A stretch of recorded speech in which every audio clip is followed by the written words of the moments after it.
Have you ever wondered why no matter how hard you work, how much you plan, or how carefully you manage your space, money still seems to slip through the cracks? You clean your kitchen, change your sheets, pay your bills on time. You light candles, you pray, maybe even keep a small plant by the window. But the air around your home still feels heavy, a little off, like something's missing, like something's waiting to move but can't. What if the problem isn't you, or what you're doing, but where energy gets stuck? There's a place in every home that we walk past every day without thinking twice. We wipe our shoes there, carry groceries through it, lock it at night, and barely glance at it in the morning. It's the front door. And in energy work, whether you believe in feng shui or just the idea that a home has a vibe, the front door isn't just wood and hinges. It's where energy, opportunity, and abundance enter.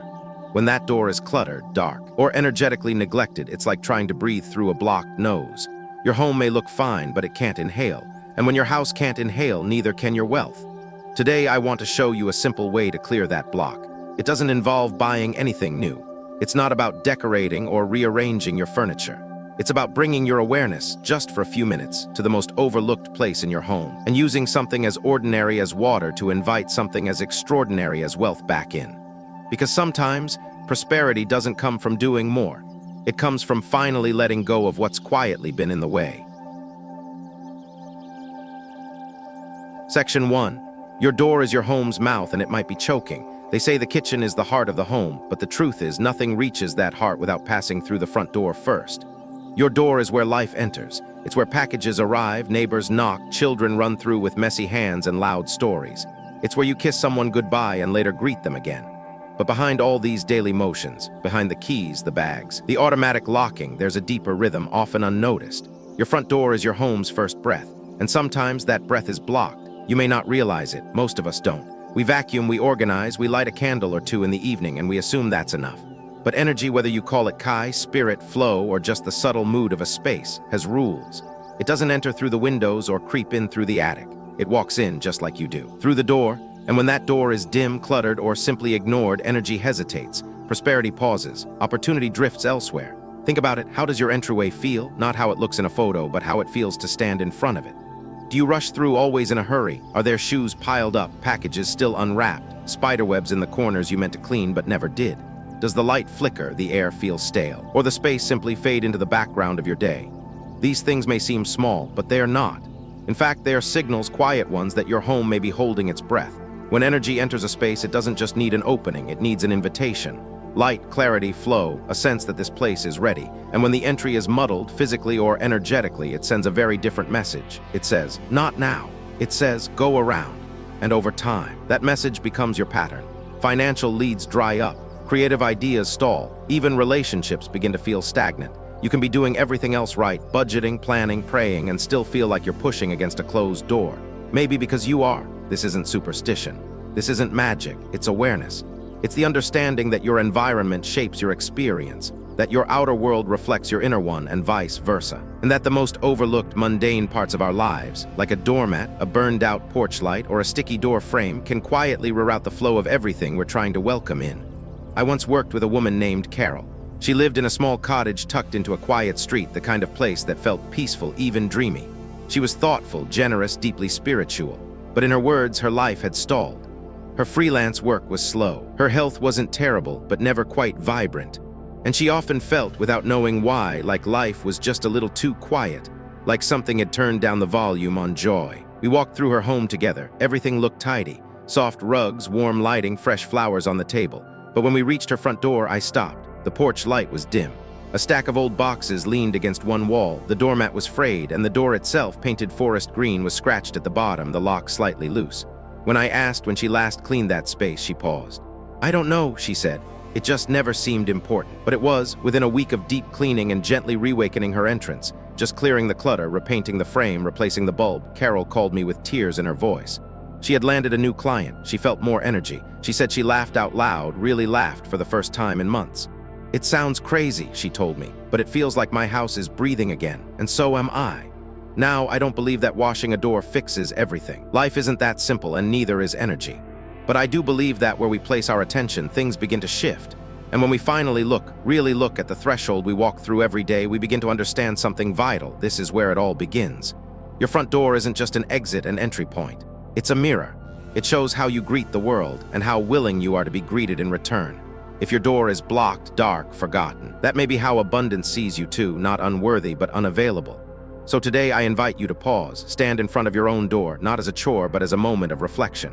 What message is it sending out? What feeling is it giving back to you? You don't need to buy anything. You don't need to redecorate your whole home. Just start with this simple question. Does this space feel open? If the answer is no, that's not failure, that's an opening. A breath waiting to be taken. A door ready to inhale something new. Because the truth is, your door has been waiting for you too. Section 2, how to know if your front door is blocking abundance. You don't always see the block. Sometimes you feel it first. It shows up in the quiet sigh you let out when you walk in. In the way your keys drop a little too hard on the counter. In how the air inside feels just a few degrees heavier than the outside, even when the weather is perfect. It shows up in the little things you chalk up to getting older or just being tired. You forget what you were about to do. You stare at the same corner of the room, not sure what's missing. You get things done, but everything feels slightly harder than it should be. And often it starts at the door. Let's talk about signs, real, simple signs that your front door might not be letting abundance in. Not as an idea, not as energy theory, but as something you can feel, touch, sense. Something that's already happening in your day-to-day. The first is physical clutter. If the area right outside or inside your front door is packed with shoes, boxes, mail, forgotten items, you've already built a wall.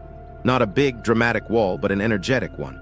In psychology, clutter often represents postponed decisions, and every pair of shoes you step around is a choice you haven't made. When that indecision piles up at the entrance of your home, it sends a signal. Pause here. Don't go further. That energy stays stuck. The second sign is dim light. Light is a carrier. It lifts, reveals, warms. When your entryway is poorly lit either by a burned-out bulb or a choice to keep it cozy, you unintentionally ask abundance to squint, to question, to hesitate.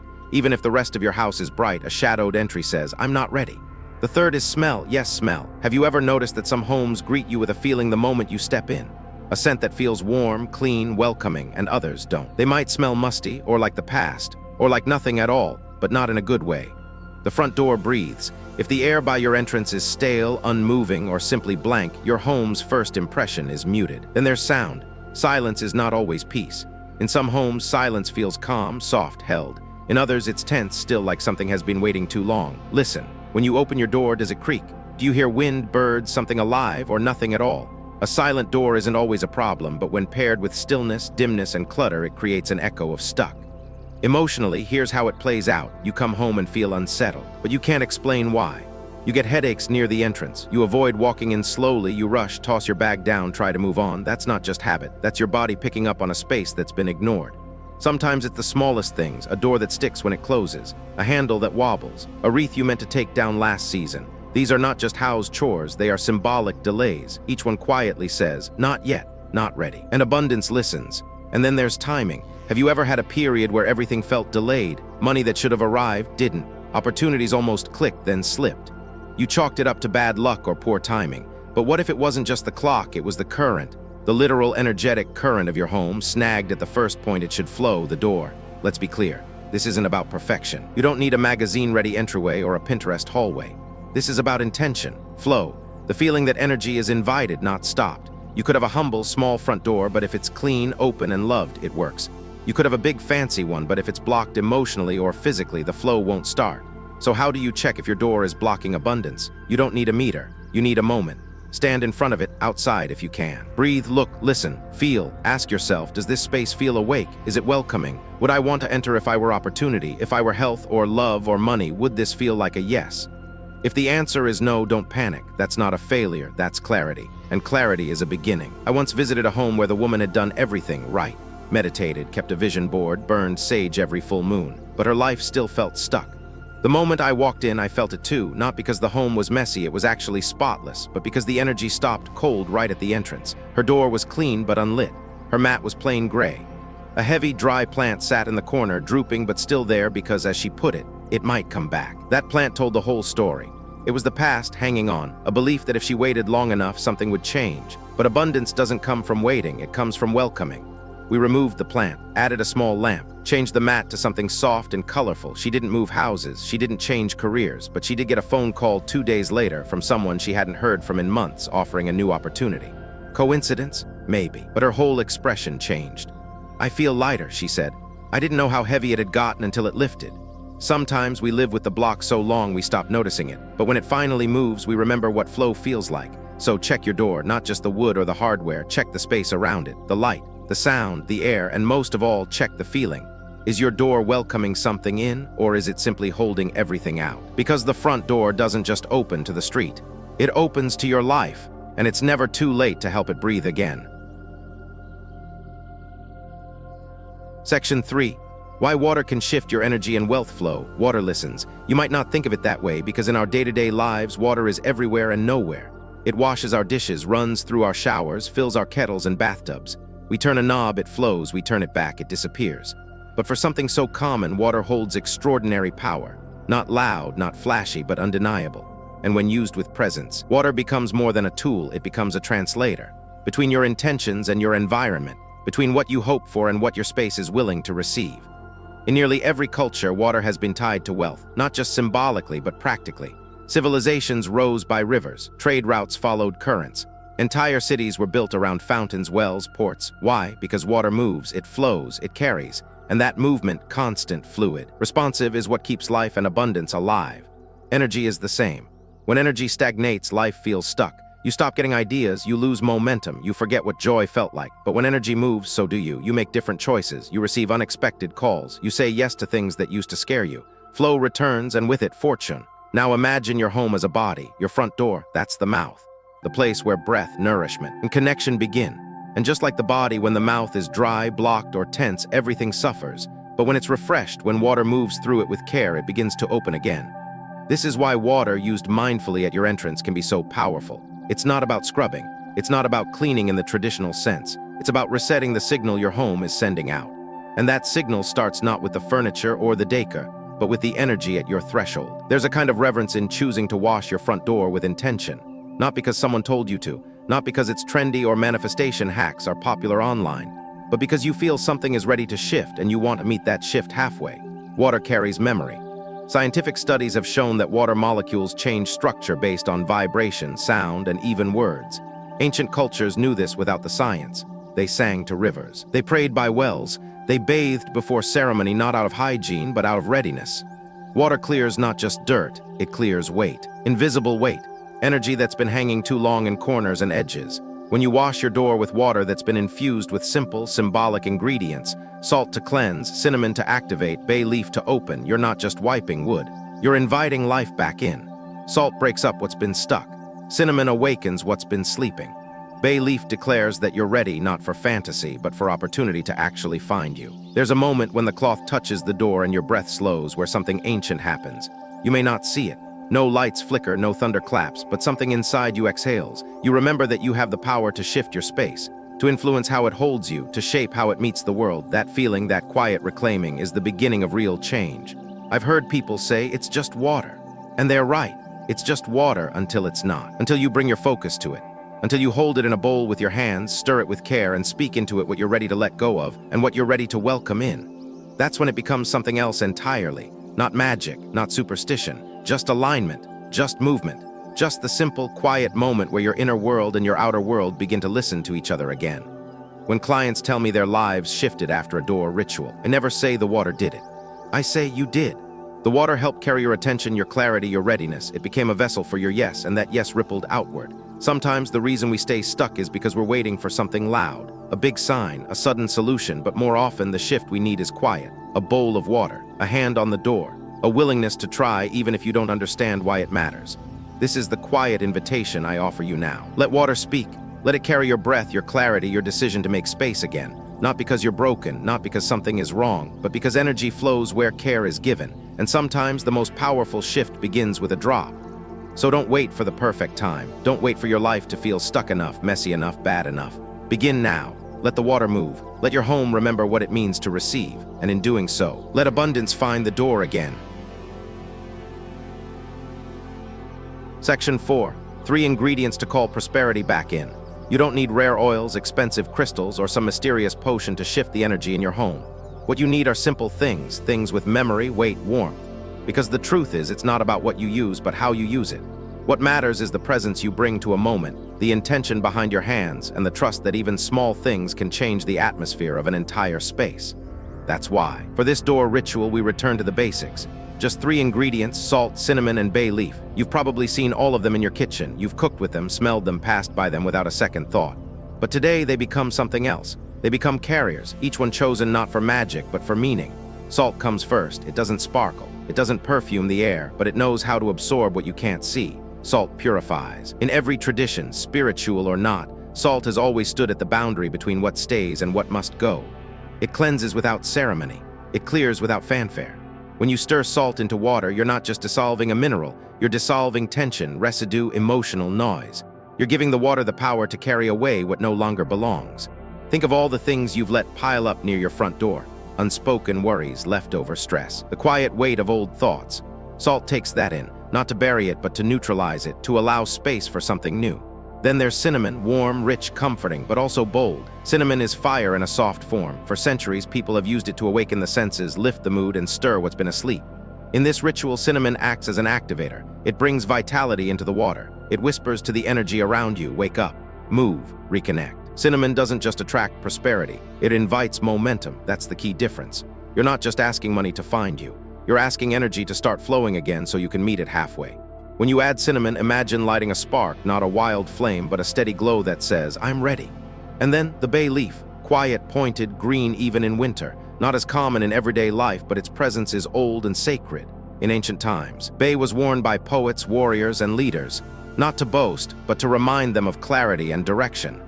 Bay is the ingredient that speaks to vision. When you drop a bay leaf into your water, you're declaring that you're not just cleansing and activating, you're opening. You're making room for success to walk in and feel at home. The shape of the leaf, a gentle point always reaching forward, is the energy it brings to your door. It says, I rise. It says, I am moving toward. It doesn't shout, it doesn't rush, but it doesn't back down either. Together, these three ingredients create more than a mixture. They become a message. To your space, your body, your life, salt clears, cinnamon energizes, bay leaf opens, simple, familiar, grounded.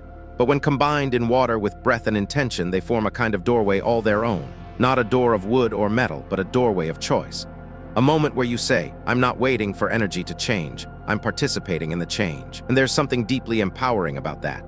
Some people will ask, why these three? And I always answer, because they hold the qualities we forget we already have. Salt reminds us we can release. Cinnamon reminds us we can awaken. Bay reminds us we can rise. We're not trying to control energy, we're trying to cooperate with it, align with it, support it in moving so that life can move with us. When you prepare this blend, don't rush. Don't just toss the ingredients in. Touch each one. Feel their texture, their weight. Take a slow breath as you drop them into the bowl. Stir clockwise, not because it's mystical, but because you're creating rhythm. A cycle, a sense of forward motion. Let your thoughts slow with the motion of your hand. Let the scent rise and connect with something older than words. This is where the ritual becomes alive, not because of what's in the water, but because of what's being released from you. And when that bowl is ready, when the water shimmers slightly and the scent of cinnamon starts to rise, pause, not out of obligation, but out of reverence. You've just created something that didn't exist 5 minutes ago. A small, sacred gesture. One that doesn't promise instant riches, but does promise something far more sustainable. Alignment. When you use this water to wipe your door, you're not begging the universe. You're not forcing results. You're simply saying, I've made space, I've cleared the way, I am open. Because abundance isn't something you chase, it's something you clear a path for, and this blend, these three ingredients, is how you begin. Together, these three ingredients create more than a mixture. They become a message. To your space, your body, your life, salt clears, cinnamon energizes, bay leaf opens, simple, familiar, grounded. But when combined in water with breath and intention, they form a kind of doorway all their own. Not a door of wood or metal, but a doorway of choice. A moment where you say, I'm not waiting for energy to change, I'm participating in the change. And there's something deeply empowering about that. Some people will ask, why these three? And I always answer, because they hold the qualities we forget we already have. Salt reminds us we can release. Cinnamon reminds us we can awaken. Bay reminds us we can rise. We're not trying to control energy, we're trying to cooperate with it, align with it, support it in moving so that life can move with us. When you prepare this blend, don't rush. Don't just toss the ingredients in. Touch each one. Feel their texture, their weight. Take a slow breath as you drop them into the bowl. Stir clockwise, not because it's mystical, but because you're creating rhythm. A cycle, a sense of forward motion. Let your thoughts slow with the motion of your hand. Let the scent rise and connect with something older than words. This is where the ritual becomes alive, not because of what's in the water, but because of what's being released from you. And when that bowl is ready, when the water shimmers slightly and the scent of cinnamon starts to rise, pause, not out of obligation, but out of reverence. You've just created something that didn't exist 5 minutes ago. A small, sacred gesture. One that doesn't promise instant riches, but does promise something far more sustainable. Alignment. When you use this water to wipe your door, you're not begging the universe. You're not forcing results. You're simply saying, I've made space. I've cleared the way. I am open. Because abundance isn't something you chase. It's something you clear a path for, and this blend, these 3 ingredients, is how you begin. Section 5. Step-by-step door cleansing ritual. You don't need to wait for the perfect day. You don't need silence, incense, or moonlight. What you need is 5 minutes of willingness and a bowl of water you've prepared with care. That's the start. Not of a task, but a gesture. A signal to your space that something is about to shift. This isn't cleaning. This isn't about scrubbing for shine. This is ritual. And ritual begins not with action, but with attention. Step 1, prepare the bowl. Choose a bowl that feels special. It doesn't have to be fancy. It could be the one you use for baking on Sundays or a ceramic piece you bought years ago and never used. What matters is that you touch it with care. Fill it with warm water enough to dip a cloth in, not so much that it spills. Add a generous pinch of sea salt or kosher salt. Feel it dissolve as you stir. Add a small shake of ground cinnamon. Watch the water take on a slight warmth and color. Add 1 dried bay leaf, whole if you can. Let it float. Step 2, stir clockwise, slowly, intentionally. This isn't about direction, but about rhythm. Stirring clockwise is like drawing a circle. You're beginning a cycle. As you stir, breathe gently. You don't have to say anything out loud, but if you want to whisper something simple, let this space open. Or, I clear the way. Let the ingredients combine. Let the scent rise. Step 3, choose your cloth. It can be any soft cloth, a clean dish towel, a gentle sponge, even a thick paper towel if needed. The only rule, it must be clean, unused in other tasks. This is not the rag for spills or baseboards. This cloth is now a bridge between you and your space. Step 4, begin with the door frame. Start at the top of the door frame, moving slowly downward. Move from left to right, top to bottom. Not because it's magic, but because it brings structure, order, and tension. The same way you'd wipe the face of someone you love. Don't rush. Let the cloth glide. You're not looking for perfection. You're not polishing. You're simply making contact. With each stroke, imagine stagnant energy lifting, like dust in sunlight. You may not see it, but you'll feel it. Step 5, wipe the door itself, front and back if possible. If you live in an apartment and only have access to one side, that's more than enough. Move in smooth strokes. Follow the grain if it's wooden. Be gentle with the handle. It's a place touched every day, often with urgency. Today, you touch it with calm, with clarity. You might whisper again or simply breathe deeper. That's enough. Step 6, let it dry naturally. You don't need to wipe it again with dry cloth.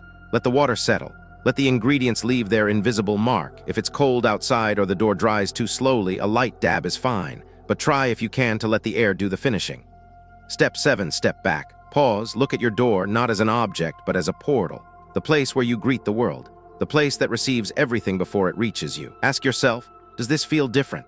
You may notice nothing dramatic, or you may feel a quiet exhale, a soft clarity, a slight brightness in the air. That's enough. That means the ritual worked, because it worked in you. Step 8, dispose of the water mindfully. You can pour it down the sink or outside on the earth. As you pour, think of release, think of movement. You're not tossing dirty water. You're letting go of heaviness. You're sending something out so something new can come in. Optional, add a gentle final touch. A plant near the door. A candle lit inside for a few minutes. A small bell rung softly. These aren't necessary, but if they call to you, honor them. Their punctuation marks to the sentence you've just written. This is a ritual you can do as often as needed, once a month, once a season. Anytime your space feels heavy or your energy feels stuck. But remember, this isn't about frequency, it's about presence. You could do this once a year, and it would matter if done with care. Let go of perfection. Let go of the voice that asks if you're doing it right. What matters is that you showed up, with salt and cinnamon and a single bay leaf, with a bowl of warm water, with a willingness to touch your own life gently and ask it to move again. Because sometimes the biggest shift happens not through effort, but through softness, through presence, through the quiet act of wiping a door that has waited too long to be seen. And every so often, especially when life feels heavy or unclear, pause at the threshold before entering. Place your hand on the door not to open it, but to listen. Ask quietly, what needs clearing, what wants to come in? The answer may come as a feeling, a memory, a sigh, or it may come later when the right moment finds you. Trust that. Because energy doesn't need grand gestures, it needs honesty, and your home listens more than you know. One of the most overlooked parts of abundance isn't how to call it in, but how to make it feel welcome once it's here. People often think energy is like a guest that shows up, drops off a gift, and leaves. But true flow, the kind that brings peace, growth, and prosperity, stays when it feels safe, when it feels seen, when it knows it won't be forgotten. So let your home become that kind of space. Not perfect, not performative, but present. A place where movement is gentle and continuous. where energy doesn't rush in, crash, and disappear, but flows like a soft river through every room every day. You don't have to hold it tightly. You don't have to do everything right. Just stay in relationship with your space, with yourself, with the rhythm you've begun, because the door is open now. All that's left is to let life come in. Maybe you didn't expect a bowl of warm water to move something inside you. Maybe you clicked on this video out of curiosity, not knowing that what you were really looking for was permission. Permission to pause. Permission to care, not just for your home, but for the quiet parts of yourself that have been waiting to be noticed. What we've done together wasn't about tradition or trend.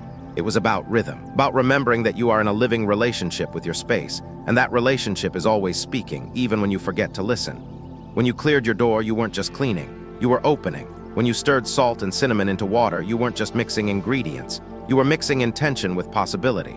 And when you stepped back and let the door breathe, you were letting yourself breathe too. Prosperity, in the end, isn't just money. It's motion. It's momentum. It's that soft but certain feeling that life is responding to you again. Not rushing, not overwhelming, just gently flowing back in. So if you feel even a little lighter, a little clearer, a little more awake, honor that. That's not a coincidence. That's energy moving. Thank you for being here, for staying, for listening, for opening a small but powerful door in your life today. May your space continue to support you. May your days feel a little softer. And may what you're seeking find its way to your door. Take a breath. The energy is still flowing. Let it carry you gently forward.